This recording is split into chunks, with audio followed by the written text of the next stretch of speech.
All right, everybody, I want to take a little bit of a look here at an example of a problem involving what are referred to as relative extrema. This is actually going back to section 8.3. We kind of talked about these problems. They've come up in various places along the road. They certainly connect very closely to things we did back in section 8.2. But we didn't really close out this section very well, and so we need to come back to this and look at this a little bit more carefully. All right, so first of all, if they use the term relative extrema, they're talking about relative extremes, minimum values, maximum values, okay? And that's actually what we focused on in section 8.2, and we knew that relative minimum values occurred and relative maximum values occurred when the derivative of the function was equal to 0 or if the derivative was undefined, okay? However, you can also be asked to find an absolute minimum, or sometimes called a global minimum, or an absolute maximum, or a global maximum.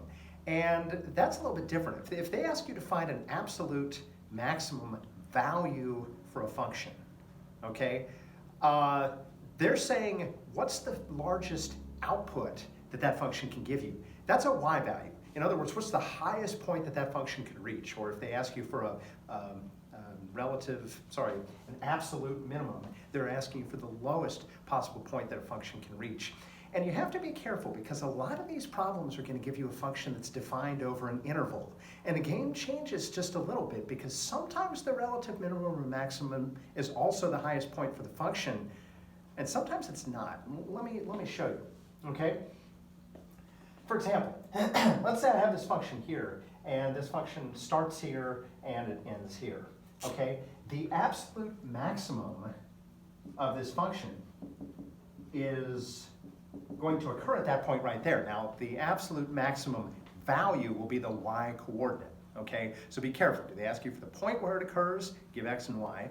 Do they ask you for the x coordinate, or do they ask you for the maximum value? If they ask you for the value, give the y, okay? The absolute minimum value is going to happen at that point right there, okay? Highest overall point on this function, lowest overall point on the function. But be careful. If you have a function that normally would go up infinitely and would go down infinitely, if they cut off that function at one of the endpoints, it's possible that this function was going to infinity and the highest point could be at the endpoint, okay? The derivative there is not 0. Technically, you can't find a derivative at an endpoint, but you know the slope is very steep as we come up to that point. It's nowhere near 0 if we can find the slope in that general region, okay? But the highest overall point actually occurred at the endpoint, okay? That point is the relative maximum.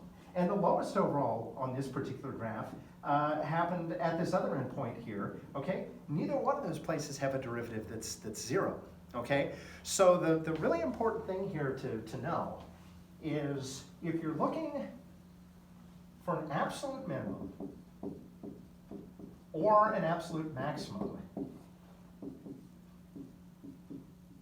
it can occur where the derivative is equal to 0 or undefined, so like if you had a cusp, or at endpoints of the interval, okay?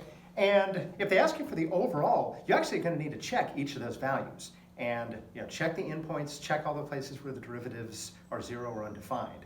Highest overall value, that's your absolute maximum. Lowest overall value, that's your absolute minimum, okay? More on that later. All right, that's not actually what this question asked me to do. So let's deal with what the question asked. The question asks me to find the relative extrema, okay? In other words, they're asking me to find relative maximum, relative minimum, okay? Those occur where the derivative is 0 or undefined, okay? So I can take this function here, I can find the derivative, that's going to be 12x squared minus 2 times 39 is 78x plus 90, you got a 1 there. And I want to know where that is equal to 0, okay? It's a quadratic. You could use the quadratic formula. I think it's going to factor, and so I've noticed here that I could factor a 6 out. That's going to give me 2x squared. 6 goes into 78 13 times. It's minus 13x plus 15 is equal to 0. And you could use a C method, or you could use guess and check, and you can kind of figure this out. I'm going to keep the 6 here. I suppose if you wanted to divide everything by 6 and just eliminate the 6, you could. but I'm going to leave it there. Anyway, this is going to factor according to a FOIL pattern. You're going to need a 2x here in this position. You're going to need an x in that position to give you a 2x squared. Remember, your last two positions in the FOIL process are going to need to multiply to be 15. They're going to have negative signs to give you a negative 13 there. Okay, so you can try values in different places. I worked this out ahead of time, and I tried a negative 5 there, and I tried a negative 3 there. And if you check, you get 2x squared, you get a minus 10x, and then a minus 3x gives you that negative 13x, and then you'll get a plus 15. Okay, so that's your factorization. Okay, so the relative minimum and maximum values would occur. If you set this equal to 0, you're going to get 3 halves, and if you set that equal to 0, you're going to get 5. Okay, so those are locations of possible relative minimums, possible relative maximums. Okay, I would encourage you to do the number line. They're never going to make you create a number line on the AP exam, but it'll give you a visual that'll just make your life easier. Okay, I think it's one of the top 10 strategies for being successful on the AP exam.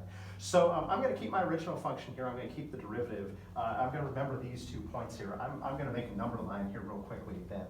So they want me to find relative minimum and relative maximum, and most of the time you're going to have to identify which is which and that sort of thing. Okay, so I'm going to make a number line here for the derivative. Okay, the derivative is 0 or undefined. Those are the critical values. They're occurring at 3 halves, and they're occurring at 5. Okay, and remember, you want to know what sign the derivative is, because that tells you if f is increasing or decreasing, negative versus positive derivative. Okay, so these are the only places where your function can change directions, which means any value you check to the left should have the same sign on the derivative. Any value you check between these values should have the same derivative sign, and any value you check to the right of 5 also should have the same sign moving forward. Okay? Make sure you're substituting into the derivative, not the original function. Okay, remember, you want to know if f is increasing or decreasing, so that comes back to the derivative. By the way, you may want to keep the factorization of the derivative available.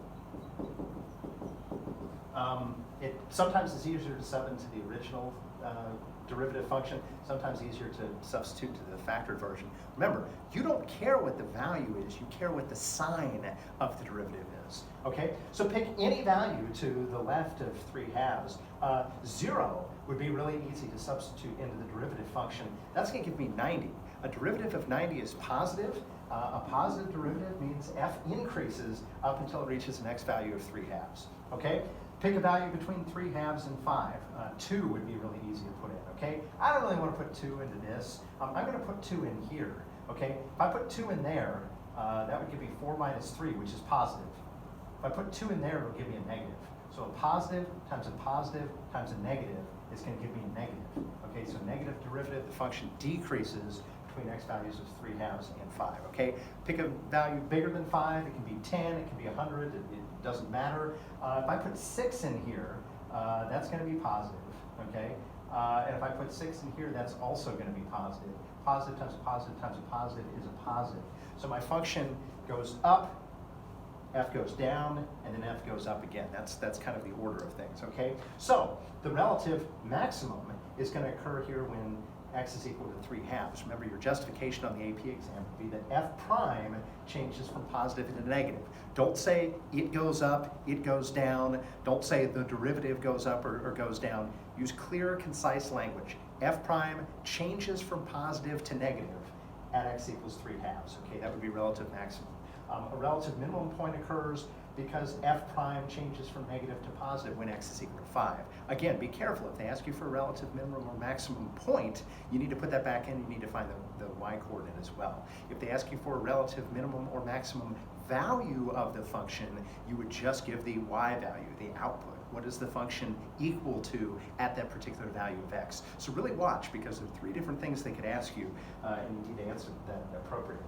Okay, so anyway, in this particular case, we're going to have a relative maximum there. We're going to have a relative minimum there. Okay, we'll get those actual points later. I want to move on to the second part of this problem. I would like to find the absolute minimum or maximum of the function. Okay, the absolute minimum or maximum. And here's the key. Very simple. The absolute minimum or maximum can happen at endpoints of the interval, or it can happen at the relative minimum or maximum points. Okay? Now, this function originally did not give me endpoints. Okay? They just gave me this function here. Okay? So let's say they ask you to find the absolute minimum or maximum. Let's say that they ask me to find the absolute minimum or maximum on the interval 1 to 7.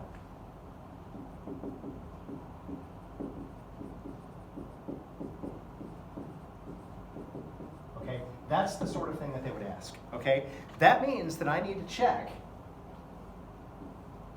3 halves. I need to check 5, but I also need to check that starting point of 1 and that ending point of 7.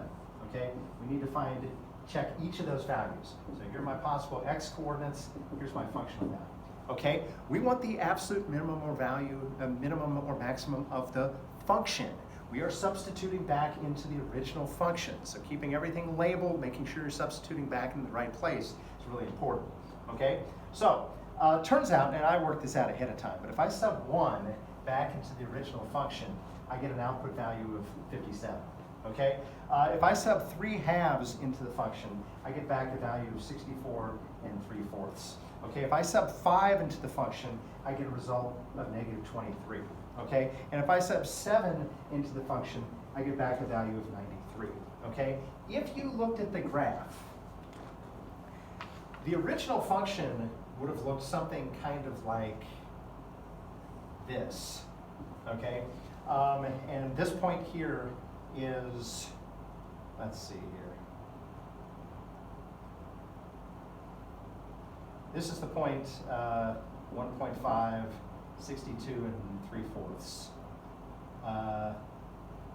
If we're only going to the end point at 1, this point right here would be the point 157. It's just a little bit below that other point. This point here would be the point 5, negative 23.